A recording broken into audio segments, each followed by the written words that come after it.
सभी साथियों को मेरा नमस्कार। स्वागत है आप सबका आज 31 जनवरी के इंडियन एक्सप्रेस एनालिसिस में। आइए शुरू करते हैं आज का एक्सप्रेस एनालिसिस। पहले पेज पे कोई विशेष खबर नहीं है। महाकुंभ में हुई स्टैम्पीड के बाद जो अब नए मेजर्स लिए जा रहे हैं वीआईपी कल्चर को ख़त्म करने के लिए, और जो नए नए तरीक़ों से लोग अपनी गाड़ियों को लेकर आगे तक जा रहे थे, उसे अब सरकार ने बंद करवा दिया है। इसके अलावा Indian air force officer set to pilot mission to space station, journey of 1.4 billion people. Rakesh Sharma ji के बाद अब भारतीय पायलट स्पेस में जाएंगे, captain Shubhanshu Shukla ji.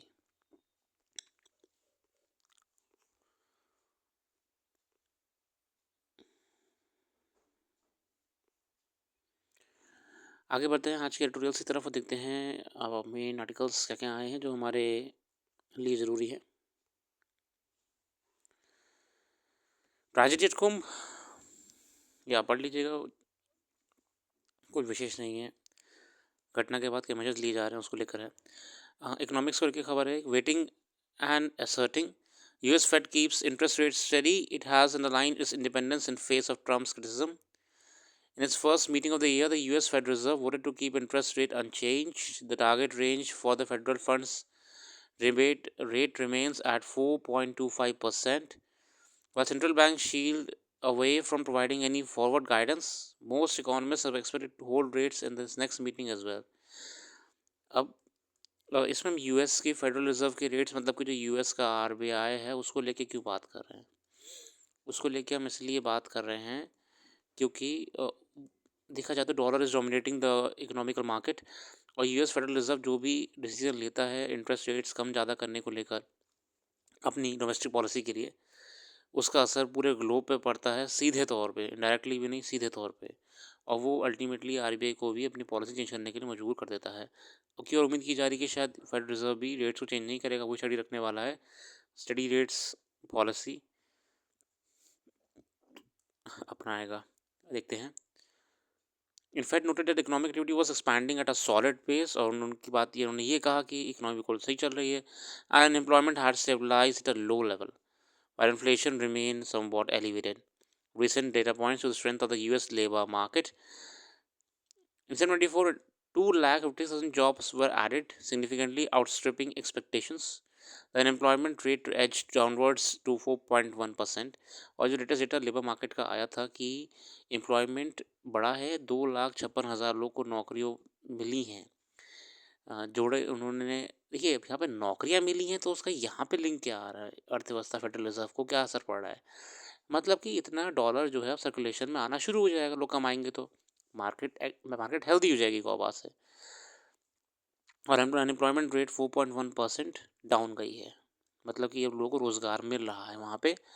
Underlining strength of growth momentum, however, data from the US Labor Department showed that inflation as measured the consumer price index rose 2.9%, और वहीं पे CPI जो वहाँ का है वो 2.9% तक ग्रोथ कर चुका है, ऐसा एक और रिपोर्ट कह रही है। Sticky inflation coupled with strong labor market suggests less scope for greater policy easing, और इन्फ्लेशन भी है जो जाने का नाम नहीं ले रहा है, coupled with strong labor market suggests less scope for great policy easing. तो इससे ये एक्सपेक्ट करा जा रहा है कि इतना कोई बड़ा पॉलिसी चेंज नहीं देखने को मिलेगा। The uncertainty before global economy in the Fed is how Donald Trump's policy on tariffs, taxes and immigration will play out. और अभी एक चैलेंज अपने आप में, एक फॉरवर्ड लुकिंग चैलेंज है कि डोनाल्ड ट्रम्प साहब के अब कार्यकाल में जो पॉलिसीज रहने वाली हैं टैरिफ वगैरह को लेकर, वो कैसी रहेंगी। However, the Fed has come under criticism from Trump on a social platform. The US President said the Fed failed to address the problem they created with inflation. हालांकि वो सब राजनीति वाली बातें हैं। ओवरऑल इसमें इतना ही है। बाकी ये इंपॉर्टेंट क्यों है एग्ज़ाम पॉइंट ऑफ व्यू से, देखिए आपको इसमें आप इसी बहाने पढ़िएगा व्हाट इज़ मॉनेटरी पॉलिसी, ये आपके इकोनॉमिक्स में बहुत ज़रूरी है। What is monetary policy? Monetary policy जो रेट्स आरबीआई चेंज करता है, ऊपर नीचे करता है रेट्स, उससे क्या क्या असर पड़ता है। इसके अलावा आप ये पढ़ने का प्रयास करिएगा कि what is the rates, repo rates, reverse repo rates, CRR, SLR and all that. ये आपके एग्ज़ाम के लिए ज़रूरी है। हाँ, दिल्ली रिवर्स को लेकर है, रिवर यमुना को विशेषकर, और उस पर जो राजनीति चल रही है.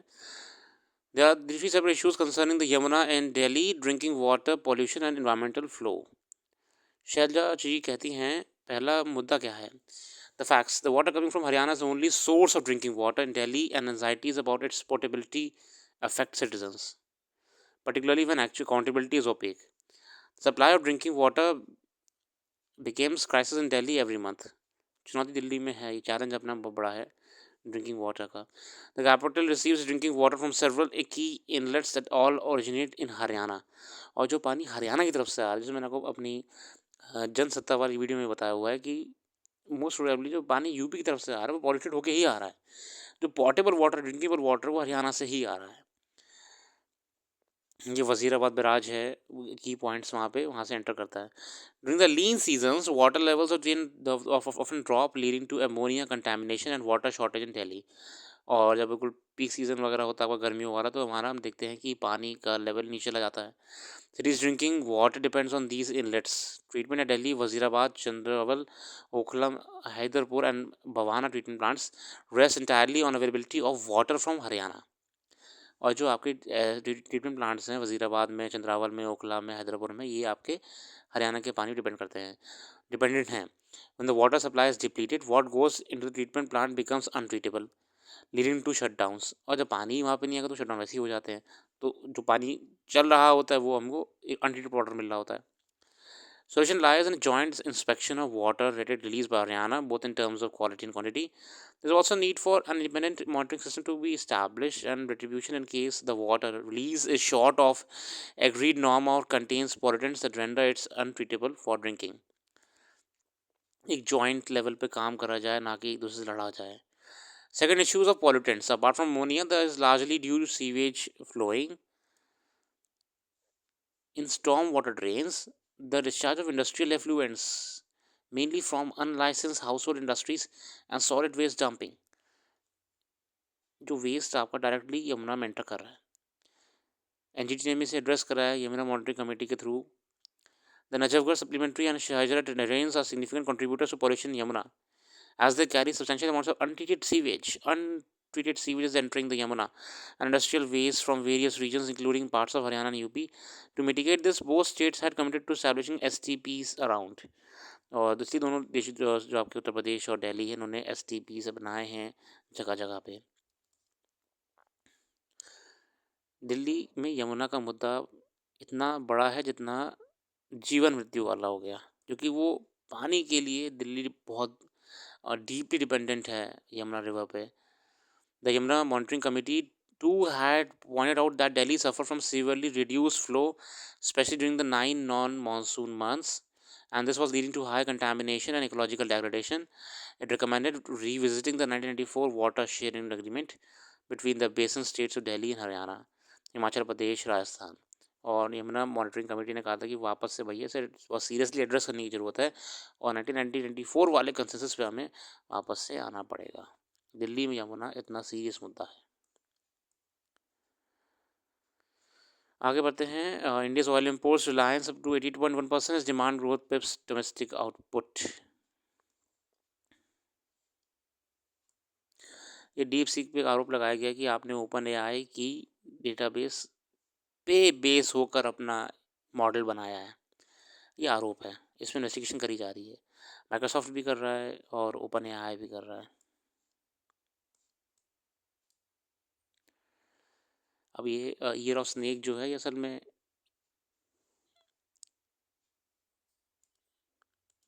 चाइना का न्यू ईयर अभी स्प्रिंग फेस्टिवल कहते हैं जैसे मनाया जा रहा है. ठीक है, तो इस बार चाइनीज ज़ोडिएक के हिसाब से ये वाला साल है 2025 वाला साल, ये ईयर ऑफ स्नेक है, ये साइन है ज़ोडिएक अपने आप में. 2025 is the climate Chinese year of snake paired with wood element. The snake, the sixth animal in the Chinese zodiac, symbolizes wisdom, intuition, and transformation. People born in the year of snake are often regarded as deep thinkers with an air of mystery. They are said to be calm and observant. बाकी की खबर आप यहाँ पे जो उनका lunar calendar based है, ये लूनार कैलेंडर बेस्ड है.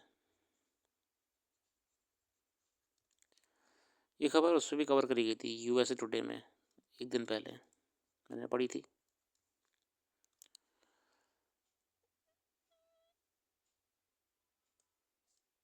ये पोलार बियर को लेकर है।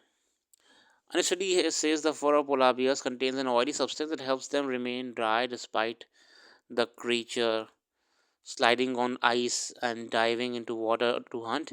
These findings could potentially help develop an alternative to replace PFAs, also called forever chemicals.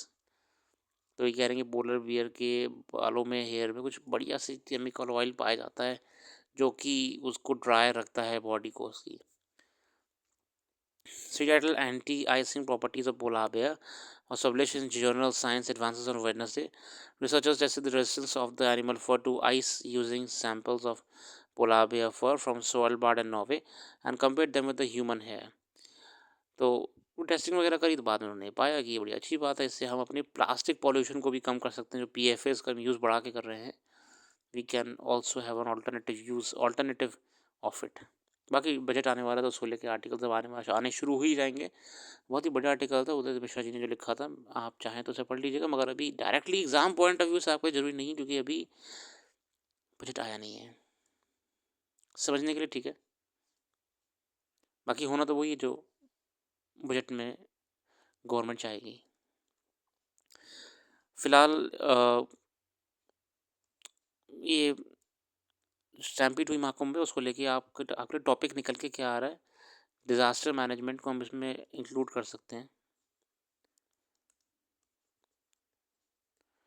Disaster management, crisis management, ये मैंने पहले भी कई वीडियोज़ में डिस्कस करा है कि कैसे भारत में बहुत सीरियसली लेने की ज़रूरत है क्राउड मैनेजमेंट को, बहुत सीरियसली प्रॉपर वेन्यूज़ में एंट्री और एग्जिट्स का प्लान, एक्शन प्लान बनवाना पड़ेगा।